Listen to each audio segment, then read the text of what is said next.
xibaar yu wér te wóor ca tàng ba abonnez-vous pour ngeen di mën di jot suñuy vidéo. Scandale ci mbirum visa yi Lac de Guiers 2 daan nay porter plainte ki nga xam ni moo di ab complice am ngir 78 millions de francs CFA. di leen jaajëfal baax a baax ci ànd ak ñun chaîne bii di Buzz 221 HD ginnaaw bi mu amee ab médiation pénale ci mbirum escroquerie bi nga xam ni moom lañ ko doon toppee ci wàllum visa ba loolu yi daal ko yóbbu woon prison moom mii di ab mbër di wuyu ci turu Lac de Guiers 2 daan nay porter plainte ki nga xam ne ab complice am la di wuyu ci turu Abdou Salam Diagne ngir 78 millions de francs CFA loolu la L'Observateur daal di xamle ci livraison bi nga xam ni génnee na ko samedi 22 mars Abdou Salam mi nga xam ni dafa dawoon daal di dem fële ci li nga xam ne moo di France ginnaaw nag bi mu ñëwaatee ci réewum Sénégal moom mi kon daan nañ koy arrêté ci weeru janvier bi ñu génn ñu war koo àtte le 8 avril mais nag mbir moom yi daal am na nag laneen lu ci bees ndax ki nga xam ne nag moo di Lac de Guiers 2 daal di nekkoon jël li nga xam ni moo di ab plainte daal di koy déposé contre ki nga xam ne moo di Abdou Salam ba tey nag daal ñi ngi wax ni victime yi kon ñi ngi feeñu ku nekk nag di wane li nga xam ne rek def nañ la ko ci ay ñaawte. ñàkk kaaraange bi am ci Thiès ca PA muy Parcelles Assainies police daan dafay jàpp ñetti nit yoo xam ne nag dañu leen doon wër élément yu poste de police des Parcelles Assainies ya nekk ca Thiès daan nañuy jàpp ci guddik 18 troisième mois 2025 ay nit yoo xam ne ñi ngi toll ci ñett ñu leen doon wër ngir cambriolage ak agression yoo xam ne nag dañ ko doon def ci boobu le secteur perquisition bi nag ginnaaw bi nga xamee ne daan ne am ci néeg bi nga xam ne fa lañ dëkkoon ñoom ñett ñooñee daal fekk nañ fa nag ay objet yu bëree bëri lu toll ci ñetti télévision yu mag mu nekk ay écran plat ak ay greffage ak ay pièces détachées pour moto Jakarta ak 12 téléphones portables ak sac boo xam ni pour homme la ñu fekk ci 1,5 million francs CFA ak sac pour femme ak machine ordinateur ak li nga xam ni moo di jaasi. ba tey ci beneen xibaar ab scandale boo xam ne mi ngi am ci fédération de karaté bu Sénégal président bi nag daal ak ñi nga xam ni ñoo di ay présumé complice am ñoom ñi nag daal nañuy jaar ci kees gi daal di fay ngir nag éviter li nga xam ne moo di kaso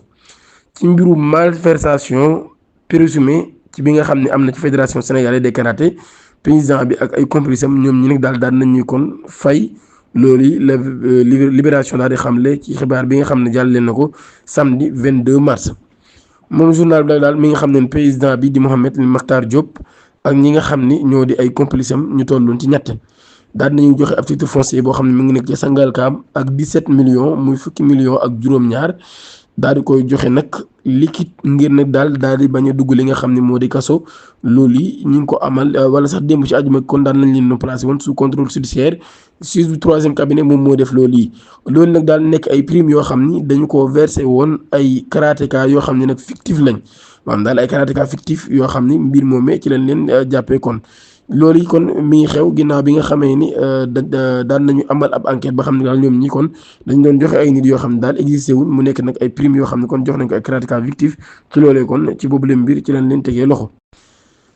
Touba ab délégation bu Front pour la défense de la démocratie et de la république di FDR ñoom ñi ngi leen fi xaar tey ji ci samedi bi ci dëkk bu sell bii di Touba ginnaaw ab note boo xam ne daal dañu ko jébal Dakaractu le Front pour la défense de la démocratie et de la république FDR ñi ngi leen di xaar kon tey ji samedi ci Touba délégation bi nag daal xalif général des Mourides Serigne Mountakha Bassirou Mbacké dina leen dalal ci information yi nga xam ni jot nañ ko ginnaaw bi nga xamee ne nag FDR nag daal daan nay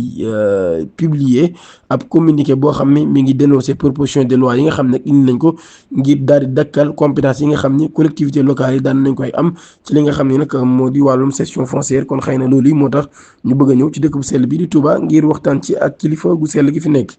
ci ab conférence de presse le commissaire Cheikhouna Keita ak ñi mu àndaloon di Front Force Alternative daan nañuy dénoncer motivation yi nga xam ne daal jàpp nañ ni parti Pastef dañ koo am ci proposition de loi bi nga xam ni def nañ ko ci wàllum amnistie bi moom mi nag daal mi ngi alerté waaye nag di wax ci mbir mi nga xam ne xew na moom mi fi nekkoon commissaire bu police Cheikhouna Keita daan nay wax daal ak ñàkk àndam ci boobu le mbir jàpp na ni sax dañoo bëgg a diaboliser ñi nga xam ne ñoo di les forces de l'ordre neen nag daal crime amul délit amul bu fekkee nag daal nee na daal crime ak délit amuñu maanaam daal crime amul délit amul jëmale nag ci li nga xam ne rek moo di ab agent bu force de défense et de sécurité bu fekkee nag daal dafa jëm ci li nga xam ne nag moo di wàllum liggéeyam mu koy def normal di dof rek li nga xam ne moo di mission wam mun nag daal ñun ci république nekkuñu ci république bu bees dañoo yàgg nag di def li nga xam ne rek moo di ay enquête ngir xam ci yan condition la nit ki faatoo maanaam ci yenn wala sax ci yenn condition le policier bi jëfandikoo li nga xam nag moo di armam mu ne ak circonstance yu mu manti doon daal ñun ñi tey jii ñun ñëpp daal dañoo am ay responsabilité ngir bañ ñuy isoler li nga xam mooy policier maanaam daal ñu jël kan policier yi daal li leen ber wala sax ñu leen incriminer bay sax cité ni am na nombre boo xam nag lu mat 80 victimes ñooñu ñoo am moo tax daal nee na moom mi nag mi ngi bañ ba tëdd ci naaj ba kon ñuy isoler li nga xam ni moo di les forces de l'ordre comme moom mi daal dafa jàpp ni nag ay motif politique kon moom moo daal ci mbir mi ba tax kon moom mii di Cheikhna Keita nee na mbir mi nag daal dafa faussé depuis le début maanaam daal depuis commencement ba tey nag mbir mi fi mu war a jaar jaaru fa jaarul yoon kon moom mu ngi wane ak ñàkk d'accord am ba tey moom commissaire Keita mii daal mi ngi indiwaat ay questions yu bëree bëri di critiquer nag ab vision boo xam ni dafa jàpp ni vision bu partielle la maanaam daal am bis boo xam da ngay gis ci benn mbir mi beneen mbir mi nga mel ni ko ci xaw a gëmm ndax daal nee na événement yi daa mel ni wóoruñu ngir comprendre fan la problème yi jugee mu ni pour Amadou Ba tout part du constat mu ni am na ay mort yoo xam ne am na waaye nag loolu yi dafa xew mu ni nag laaj nag kan moo rey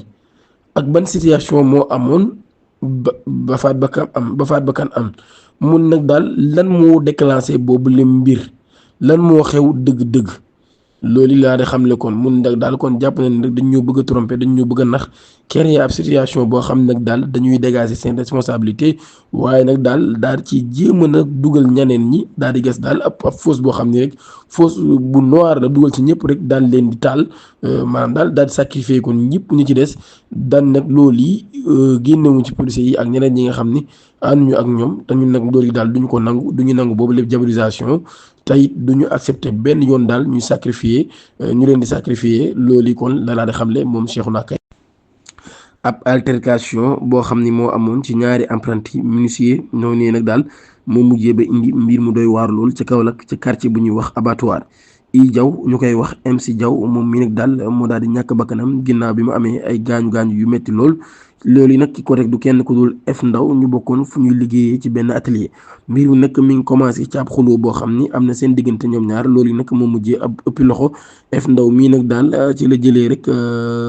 benn mbir boo xam ne nag weñ la daal di koy dóor adversaire am loolu yi nag daal moo ko nag daal di gaañ yu méttee métti mu daal di nag nekk dans le coma moom i jaw mii daal ñu daal di ko yóbbu nag ci urgence bu hôpital régional Ibrahima Niass Alaaji Ibrahima Niass loolu yi mi ngi xew le 18 mars ba tey ci loolu yi ki nga xam ni nag moo di F Ndaw ñu ko doon toppee li nga xam ni moo di coup et blessure volontaire avec une incapacité temporaire de travail muy ITT de 25 jours loolu lañ doon toppee kon F Ndaw ñu daal koy arrêté daal koy placé en garde à vue vendredi le 21 mars bi 4 heures du matin jotee moom MC Diaw mii nag daal daan na ñàkk bakkanam ginnaaw gaañu yooyu nga xam ni moom moo ko daloon loolu nag daal kon dina gën a yokk wala sax aggraver situation yi ki nga xam ne nag daal moom moo faat bakkanam di F Ndaw kon moom mi daal jamono ji kon ñu ngi koy toppee kon li nga xam ni moo di faat bakkan ñu ngi ko defeere woon ca parquet wala sax defeere nañ ko ca parquet procureur du tribunal grande instance de Kaolack daal di nay tijji ab information judiciaire daal di nag sollicité ñu daal di koy def li nga xam ne moo di mandat dépôt moom mi nga xam ne kon moo di accusé bi dina jàkkaarloo ak àttekat bi lundi 24 mars dina jaajëfal bu baax a baax ci ànd gi ak ñun chaîne bi di Buzz 221 HD dinañ ñaan ngeen abonné suñu chaîne YouTube te activer cloche notification bi pour bañ a rater suñu yeneen vidéo jërë ngeen jëf